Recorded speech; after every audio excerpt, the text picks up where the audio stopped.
আমাৰ এনেকুৱা ৰেলীৰ লগতে যিটো জনজাগৰণ সভা সেই মিটিংটো আকৌ আজিৰ পৰা আৰম্ভ হ'ল। আমি মাজত এই বিহু আৰু ঈদৰ কাৰণে আমি বন্ধ ৰাখিছিল। তো আজিৰ পৰা আৰম্ভ। আজি আৰু শ্ৰীৰামপুৰ আছে, অহাকালি আমাৰ গুমা আৰু পৰ্বতজৰা আছে, আৰু নেক্সট দিনা আমাৰ সিফালে ওদালগুৰিত আছে। তো এইটো প্ৰায় শেষ হ'বলৈ গৈ আছে। আমাৰ সেই ৰেলীৰ লগতে যিটো জনজাগৰণ সভা এইটো শেষ হ'বলৈ গৈ আছে, আৰু 6টা আছে আৰু। তো উদ্দেশ্য সেইটোৱে, আপোনালোকে জানে আমাৰ লাগে শান্তি, আমাক লাগে একতা, আমাক লাগে উন্নয়ন। সেইটো যাত্ৰালৈ আমি এইবিলাক প্ৰগ্ৰাম কৰি আছোঁ। আৰু আজিৰ দিনত চৰকাৰে যিটো নতুনকৈ যিটো ডিচিশ্যন লৈছে সেইটোতো মই কেতিয়াও ছাপোৰ্ট কৰিব নোৱাৰে। সেইটো হ'ল মাটি কিনা বেচাৰ যিটো ইনডাইৰেক্ট বন্ধ। মানুহে, আপোনালোকে জানে মানুহে মাটিটো কিয় বিক্ৰী কৰে? যেতিয়া বিপদ হয় তেতিয়াহে মানুহে মাটিটো বিক্ৰী হয়।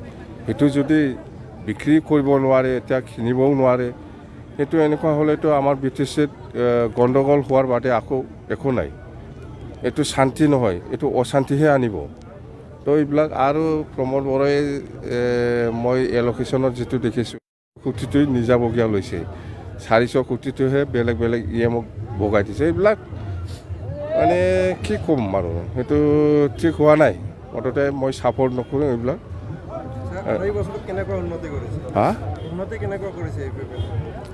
উন্নতি বুলি ক'লেতো আপোনালোকে আৰু বেছি ভালকৈ জানে। 3 বছৰত প্ৰমোদ বৰাই কি কৰিছে কৰা নাই আপোনালোকে বেছি ভালকৈ জানে। মই ক'ব লগা দৰকাৰ নাই। ৰাইজে আজি সকলো জাতি জনগোষ্ঠীয়ে ওলাই আহিছে আমাৰ BPF দলক আকৌ লাগে বুলি। প্ৰত্যেকটা মিটিঙত আপোনালোকে চাওক, খেল কৰক, সকলো জাতি জনগোষ্ঠী ওলাই আহিছে। মুছলিম হওক, অসমীয়া হওক, বেংগলী হওক, গাৰো, ৰাভা, আদিবাসী, বেংগলী চবেই ওলাই আহি আছে। আৰু আমাৰ সভাত যেনেকুৱা ৰিপ্ৰেজেণ্ট কৰাটো আমি দেখিবলৈ পাইছোঁ যে মানে এইবাৰ সঁচাকৈ BTC-বাসী ৰাইজে এই UPPL চৰকাৰক মানে সন্তুষ্ট নহয়, এইটো প্ৰকাশ পাইছে।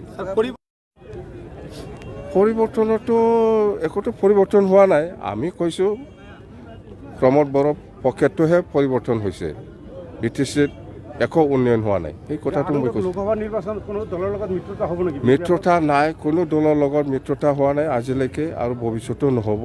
লোকসভাত আমাৰ BPF আমি অকলে খেলিম, কাৰো লগত এলায়েন্স নকৰিম। দেই, থেংক ইউ।